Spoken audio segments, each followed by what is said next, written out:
finish up one thing.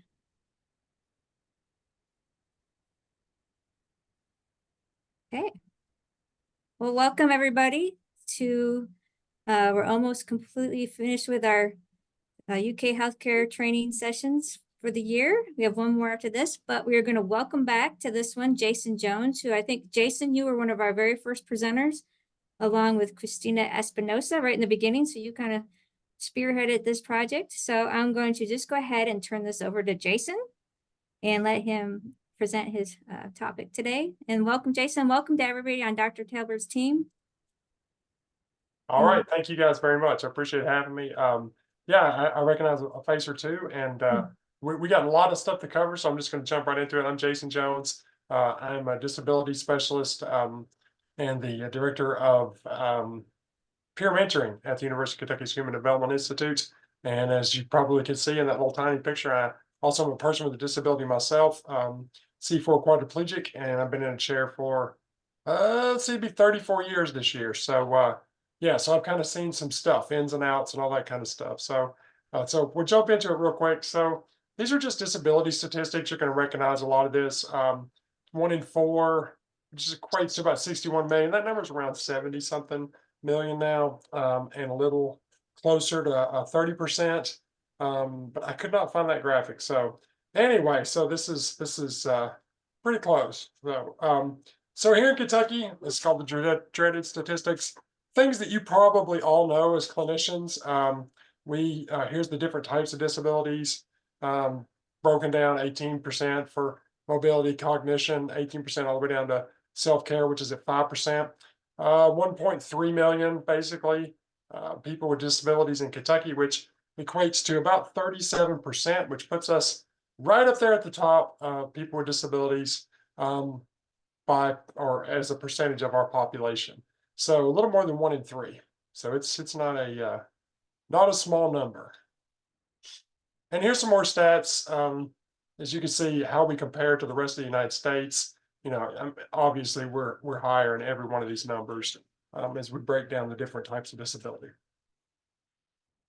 And we also know that adults with disabilities in Kentucky experience health disparities are more likely to, and these are all compared to the United States, people without disabilities. So have depression, obesity, smoking, diabetes, all of those secondary risk factors we have beyond the disability. There they are again, Kentucky. Yay, we're winning. All right. Okay. So here's the problem. Okay, and this is really dealing with rural health, but it really sort of applies generally to all medicine as far as the access for people with disabilities. Okay. So here's the problem. So we do know that there are a few things. There's lack of access to disability inclusive health care, and that's really everywhere. Accessible medical equipment is not available in clinics. A lack of healthcare provider knowledge and working with individuals with complex needs. In other words, thinking everybody is the same, right? Where we're treating somebody for blood pressure and we think this is what we need to do. But if they're a person with a spinal cord injury, we can significantly lower their blood pressure to a dangerous level because we treat them while they're in dysreflexia or hyperdysreflexia. So no local access to durable medical equipment. That means providers, people that get specialized medical equipment. Transportation, always the number one negative out there. No transportation. Centralized treatment is the only option. And that's, what we're talking about there is, where does everybody go in Kentucky for medicine or for specialized medicine? We go to one of 4 places, maybe 3 really, right? We go to Louisville, we go to Lexington, we go to Northern Kentucky or Cincinnati, right? That's where we go, all right? And then there's a culture, a reality of what medicine is versus the fear of accessing it, okay? And then we'll break that down a little bit in a second. By the way, feel free to stop me if you have a question, okay? And I will gladly answer it or pop it in the chat or something. Surely somebody will see it. We'll try, all right? So the lack of access to disability inclusive healthcare, okay? So consider the needs and engagement when you're talking about inclusion. Consider the needs and engagement of people with disabilities. What we don't do is we don't realize that the sheer number of that is astronomical. Okay, if you wanted to be in a practice, in a healthcare practice, and you wanted to automatically day one eliminate a third of your potential, let's call them customers, then be inaccessible, right? Don't take those things into consideration. And always offer the same opportunity to participate in all aspects of life to the best of his or her abilities and desires. So talk about things that are a little bit outside of your comfort zone when those questions arise. We see a lot of that in sexuality. We see a lot of that in relationships, those kinds of things. Inclusive health applies to both communication and physical access. Okay. Just because someone gets in your building or can get in your building, just because you have a ramp doesn't make you accessible.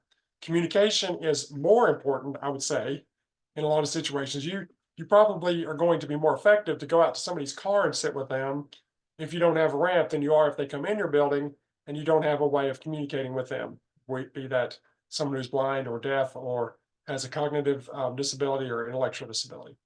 So effectively communicate with patients who have a range of disabilities, some of those that we just mentioned, and the availability of accessible medical equipment such as scales, examination tables, or chairs. This is rare, you all, very rare. It is, there's only a couple locations in the state that I've ever been into where they could get my weight and almost no examination tables that I could transfer onto. Almost none. What do we think of when we think of an examination table? That like rectangle shaped thing that's about 3-4 feet off the ground with drawers on the end and the lovely paper that sticks to your butt when you're, in your gown, right? That's what we think of. That's what I think of. I don't know. So those are not accessible. In fact, they're almost impossible to transfer onto and dangerous too from a liability perspective. And the other thing is allow for additional time during examinations. Doctors that do this well are flocked to by people with disabilities. If you set an appointment and they know of your disability, this is why continuity of care is super important. If they know that you're coming in and they can block off an extra 10-15 minutes, especially if there's that communication piece, crucial to the effect that the doctor-patient relationship ultimately has. Okay? More time, more accessible. All right. And I know that neither one of those things are easy. One is cost prohibitive, and the other one is just, well, at the end of the day, sort of cost prohibitive too, because you can't get as many patients through and see as many people. Okay. So lack of access. So here's ratios. 1 in 3 do not have a usual healthcare provider. This is dangerous. You got no quarterback, right? No point guard. You got nobody to kind of direct care. You need a person at the point that can send you to specialists and get you out there in the world and to see the people that you need to see. So 1 in 3 have an unmet healthcare need because of cost in the past year. One of the biggest things we see, and this is 18 to 44-year-olds, is non-compliance with medication, right? People just can't afford their medication. So they do things like they skip it every other day, or they break it in half, or they don't follow the dosage, or they just let it go for 2 or 3 weeks until they have the financial ability to pay for it. Scary, right? As somebody that writes prescriptions, you should know there's a reason why you write them, right? It can be a bit scary. So, and 1 in 4 adults did not have a routine checkup in the past year. And obviously we know, and the lack of access is much higher in rural areas, and it equals to, of course, unhealthy communities. And this is for everyone in the United States, not just Kentucky. It's probably a little, as we've seen before, a little bit higher. Okay, so rural clinic accessibility. So adults with disabilities in the Commonwealth are more likely to experience negative health outcomes, right? We talked about that. Blood pressure, high blood pressure, obesity, diabetes, all that. Healthcare for persons with disabilities are sparse and often poorly coordinated, okay? And availability and quality vary geographically significantly less in rural Appalachian Kentucky. Obviously, the poorest places in the United States are going to have less access to all things that are based on life expectancy and quality of life. We just know this, right? Worse nutrition, worse access to medical care, maybe less access to good drinking water, schools that aren't up to par with some other areas in the state. So this is not a surprise when it comes to healthcare. So smaller rural hospitals and clinics have constraints and barriers that impact ability to create fully accessible facilities because of lower reimbursement rates. Okay, right? When you have a higher concentration of people with disabilities who are mostly on Medicaid or Medicare for retirees, you don't get paid as much.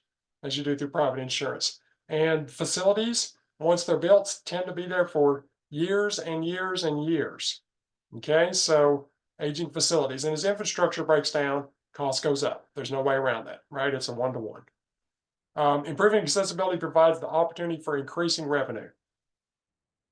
Something I discovered years ago when I worked for vocational rehabilitation is that we were afraid to talk about financial benefits for business by hiring someone with a disability. There's nothing wrong with that. If you don't understand that part of your audience or part of your potential pool of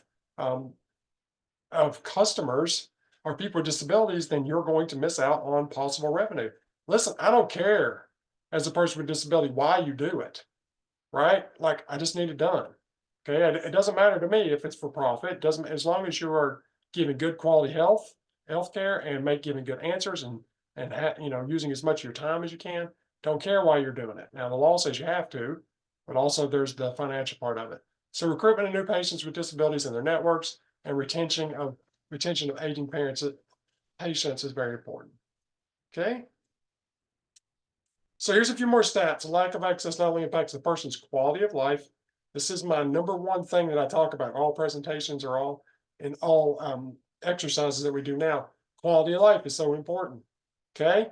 Don't keep me alive, right? Like, I don't want to lay in bed all day. That's just keeping me alive. I need a better quality of life. Of course, when you're not healthy, that's much more difficult. And it also leads to an overall increase in healthcare costs, right? So if you don't have it, poor quality of life, more expensive for everybody, okay? So this is a crazy number, but I checked it 4 or 5 times. $14 billion last year in healthcare expenditures in Kentucky. That's 41% of the state's healthcare spending, right? That's crazy. About $15,000, a little more than $15,000 per person with a disability. So we know the costs are higher, right? Costs are already high. For someone with a disability, you may be treating 2, 3, 4 things that are residual of the disability, and that number is staggering. All right. So accessible medical equipment not available in clinics. We talked about this a little bit. Lower exam tables, scales, no equipment or training for lifting patients. There are, oh gosh, I would say more than a dozen lawsuits across the country right now of clinics that refuse to lift patients. The issue there, of course, is that you are saying, if you can't lift yourself, I can't treat you, which is significantly discriminatory, right? And this is becoming a huge issue, because as we balance liability with healthcare or access to healthcare, something's got to give one way or the other, right? I'm afraid I'll drop you, which could create more problems. But if I don't examine you, or you're not able to get on the table for an MRI or a CAT scan or an X-ray, those kinds of things, then we may miss something, and then there's a liability there too, right? So it's difficult. So, and we have people are overcautious, and I've seen undercautious where they're just, let's do this, whatever, and it leads to some issues. And the biggest thing is not changing protocol for examinations, folks. We are not all the same. Whether you got a disability or not, everybody has a little bit, something that may, just a little tweak in how you do things can make a significant difference in how, what the outcome for your patients are. There's no doubt about this. So being rigid in procedure is usually not significantly beneficial to either the patient or the doctor, because you really can't get to the root of what the person needs. All right. Any questions? I feel like I'm running a sprint here. No? All right. Thank you. Yes, I did. All right, go ahead. This is all very good too, by the way. Thank you so much. Very informative. But this, actually, I had a question from some slides back when you talked about the revenue attached, linked to improve accessibility. And is that data based on being paid? What does that mean exactly? What was the linkage, and how is it increasing revenue? Is it from productivity because people can be in the workplace and it helps the company overall, or? Well, it's both of those things. It's really what the studies that I read are more just tied to the idea of increased revenue from increased customers. Basically, if you're accessible Okay. and So here's talking one about thing I know. client. Here's Okay. one thing I know. I go to the dentist and the woman that cleans my teeth will crawl up in my lap if she needs to, instead of making me transfer into that rigid chair. So then I go and I tell 3 people, they tell 6 people, they tell 9 people, and then Mhm. there's a line of wheelchairs out the door all the time because we know that they will do the accommodating kind of things that we need Mhm. in order. That's what I'm talking about. Okay, from client base. Yes, from Okay. the client perspective. Yeah. Yeah. Okay.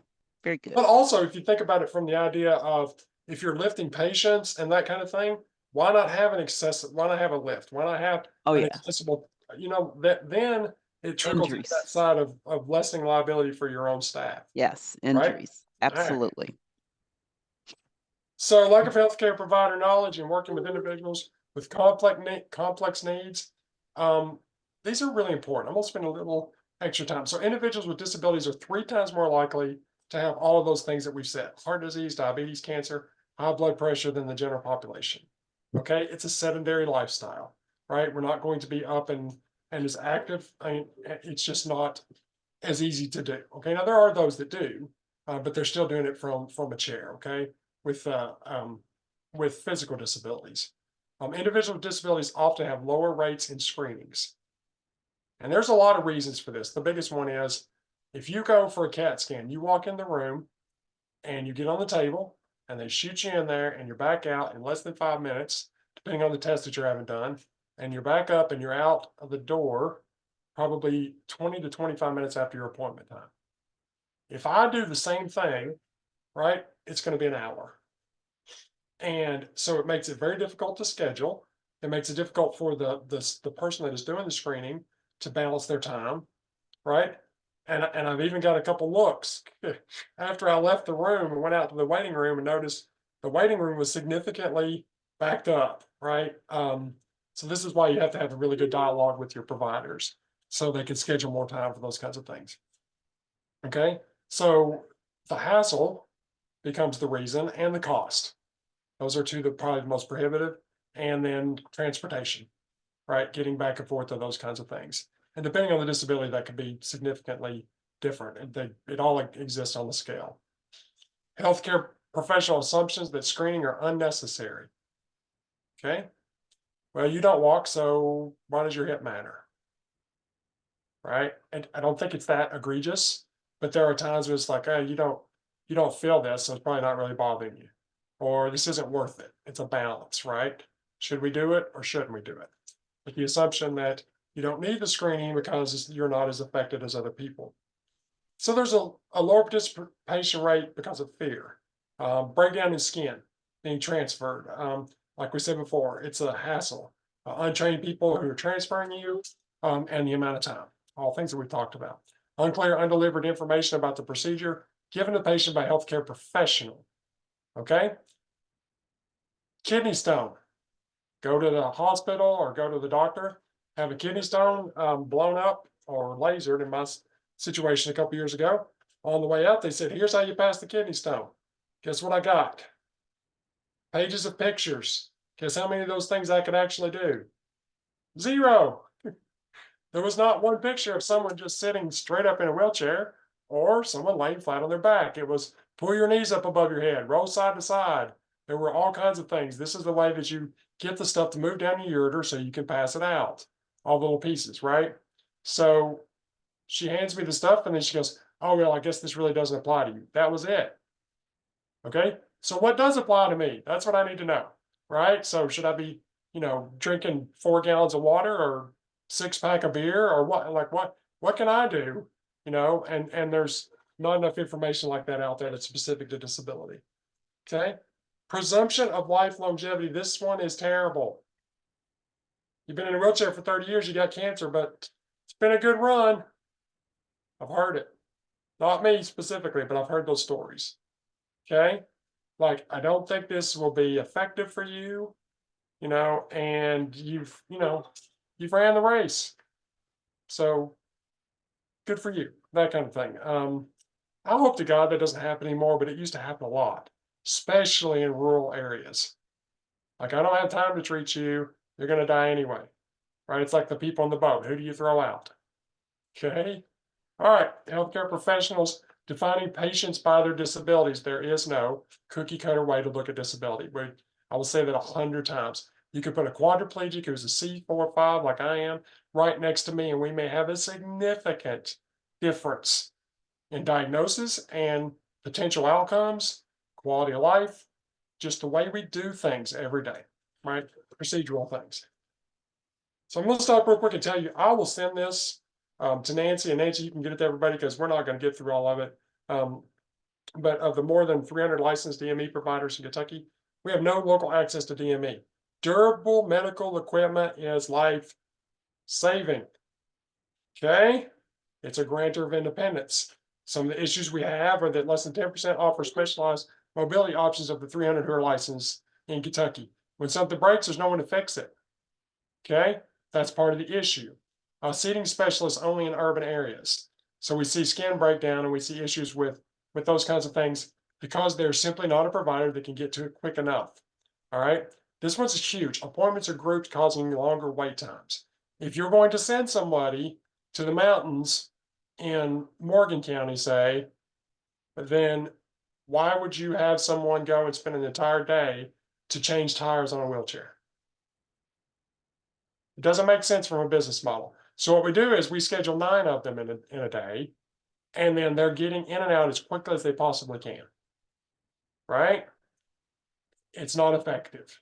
And the last one is the geography terrain causes delays. Listen, my father worked in DME for a long time, and he had to at one point hoist a chair up a mountain where they parked at the bottom, and there was a mobile home on top, and there were 60 steps from the bottom to the top, and a lady who needed a wheelchair. So they kind of hoisted it like they would a piano. They used a pulley, they pulled it up the hill. I've never seen pictures, but I have a pretty good idea of what that looked like. So anyway, transportation. Listen, we know this. Everything we do in the disability world, always transportation is a word that's going to come into it. We just don't have enough of it. Accessible transportation is expensive. There are not enough providers. Okay, this is 560,000 persons with disabilities never leave their home. Quality of life. There's no quality of life staying in your home all day. There's just not, right? It's just not a good way to live. All right. And so Kentucky is made up of largely rural communities, as we know, which creates its own barriers. Almost every study, like we said, transportation becomes number one. All right. What are the problems? So centralized treatment is the only option. 1/5 Americans live in rural areas, but barely a tenth of physicians practice there. Right? Easy to figure out. Inequalities between urban and rural areas begin with medical school applicants. There are too few applicants from rural areas to begin with. People don't go back if they don't come from there to start with. Right? And to convince, has anybody ever seen the movie Doc Hollywood years ago? Look that up. It's a great movie. And it's basically a rich doctor that's traveling through the small town, runs off the road, takes out a fence, and they make him work there to pay off his fines. And it's the opposite of what we're talking about here, but it's really kind of a good lesson in fish out of water, kind of fish out of water story. Medical students with rural roots are more likely to return, but only about 50% do. So if you already have a smaller group to pull from, only half of those people come back when they leave. After a few generations, there's not many people left that are trying it at all. And of the 50% that do, 90% are in family medicine and general practice again. We cluster in urban areas with specialty medicine. Okay. So a couple more reasons. Residents are more likely to practice near where they train.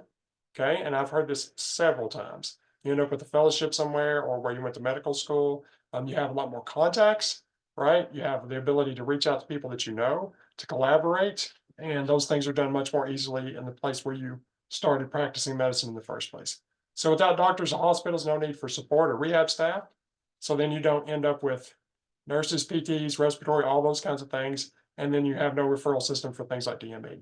Okay. Rural areas don't have much to offer. This is another thing that we've found in surveys is that people say, I don't want to practice medicine in those places because I'm getting a good salary, but there's nothing to do there. I mean, sometimes it can be just as simple as I don't like the area because there's nothing to do, right? Okay. So when physicians do choose to practice in rural areas, they may find that there are not enough patients to support their practice. Okay, so we can't go somewhere where there's not even enough people to keep the lights on. So the only option is to send them somewhere else or to centralize in a 4 to 5 county range. And it doesn't help in Kentucky that we have 120 counties. I mean, it really doesn't help. And some of those are, side by side, but takes forever to get over the mountain to get there. Rural physicians may find that being the only provider in town means they never get a day off. So even if you do have enough patients, you don't have enough time in the day to get to everybody and you get burned out. And guess what? You stop practicing or you move to somewhere that's easier. Okay. There's a lot of things that are just sucking our medical professionals out of rural areas. It's just a fact. So yeah, here's just some more stats. I'm not going to go through these. Just got a few. This is the culture of reality versus fear.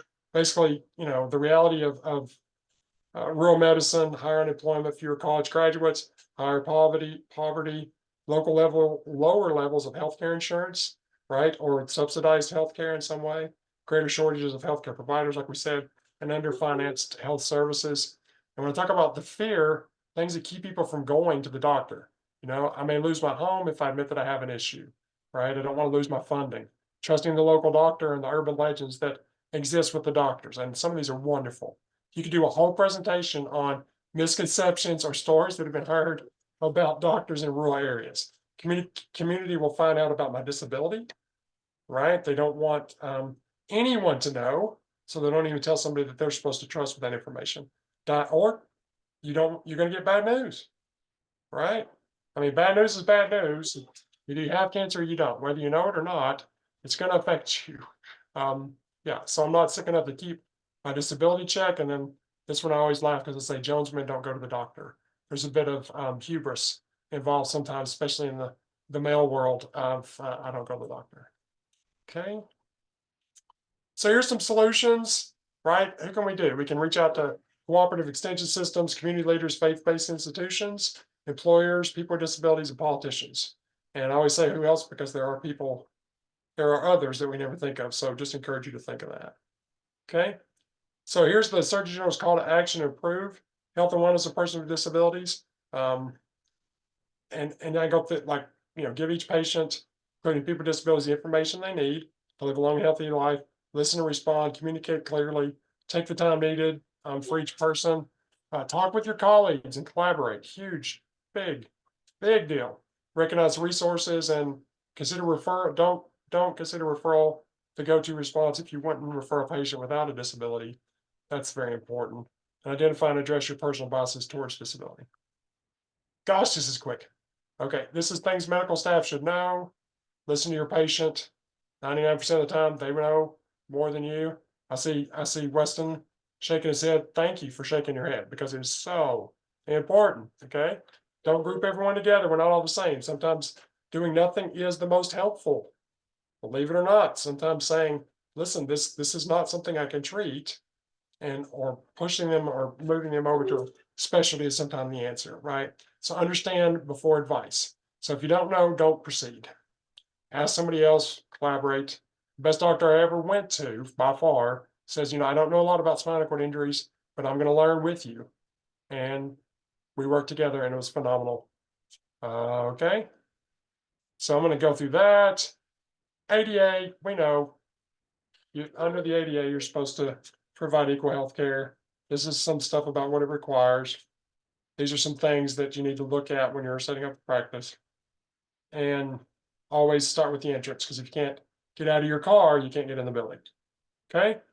And here's just some ugly pictures of things that people did. And that's it. All right. And you can feel free on your own time. That's 1:30, people. That was, yeah, that was something. So That was awesome. I will stay for as long as you want to ask questions, but I will get this presentation to Nancy and she can get it out to the rest of you all.